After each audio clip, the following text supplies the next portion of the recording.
on your side. All right, welcome back. Well, experts say this time of year can be very stressful for students starting the new year. They might have some anxiety about tests, homework, even after school activities. Michelle Essery from Full Well Neurofeedback and Counseling joins us now as we're talking about some advice for parents to help our students through this. Michelle, thanks for being with us. Thanks for having me today, Claire. All right, so first of all, I want to start off by talking about some of the signs of anxiety that parents need to look for. Let's talk about this for a moment.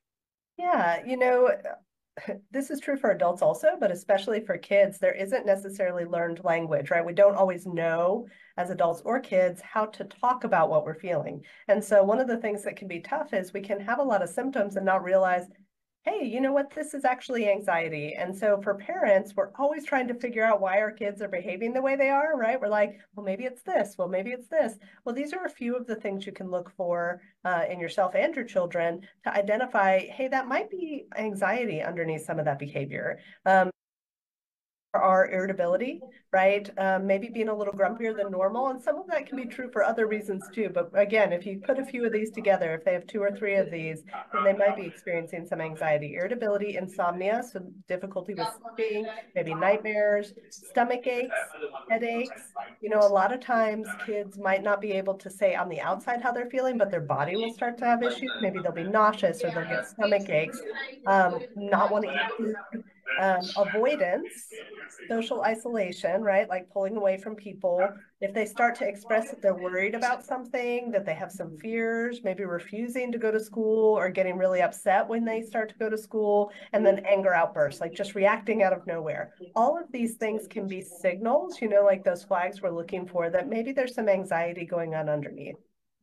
And do kids typically have anxiety about one thing that's isolated, or could it be about just kind of a big scenario or just in general?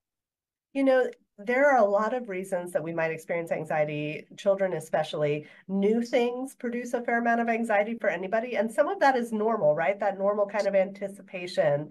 So new things at school are going to produce a little bit of anxiety. But if they have some negative experiences, maybe they have a teacher that they don't understand well, or maybe they don't feel smart in a specific subject, or perhaps there's a kid who hasn't been very nice to them and they don't know how to handle it. A lot of times, those situations will present as anxiety. There are things at home that can influence the anxiety that a kid's experiencing too, not just school, right? Maybe there's stress at home and it's coming out in a school setting, or it's coming out that they don't want to leave home and go to school. You know, there are a lot of things that can produce anxiety. There's big picture stuff, like big home stuff that's going on. Maybe a family member who passed away or something like that can produce anxiety. Or it can be little things like, I don't feel comfortable going to the bathroom in a public place, and now I have to go to school and I don't know what to do in that situation.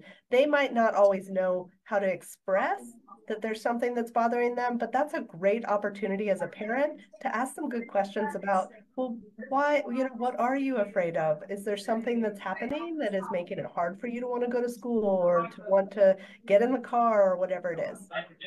So asking those questions is super important. All right, so let's say that you find out that your child does have some anxiety. There are different resources where the parents can find help, and I'm going to show these on the screen if you want to talk about these.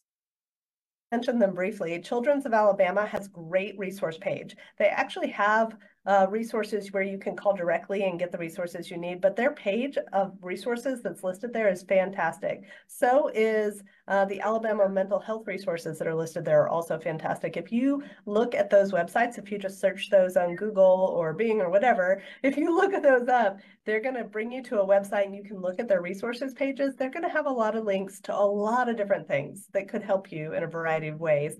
I also added Psychology Today as a resource there. If you need something a step further, maybe looking for a therapist, Psychology Today is one of the many resources, but you can look up therapists and you can put in your area and they will find a list of therapists and you can go through and are they accepting clients? Do they take my insurance? It can help you answer a lot of those questions on the front end so you don't have to spend as much time picking up the phone and calling around. Oh, that's great to know. Well, Michelle Essery from Full Well Neurofeedback and Counseling in Hoover, we appreciate you being with us today. Thank you so much. Thank you, Claire.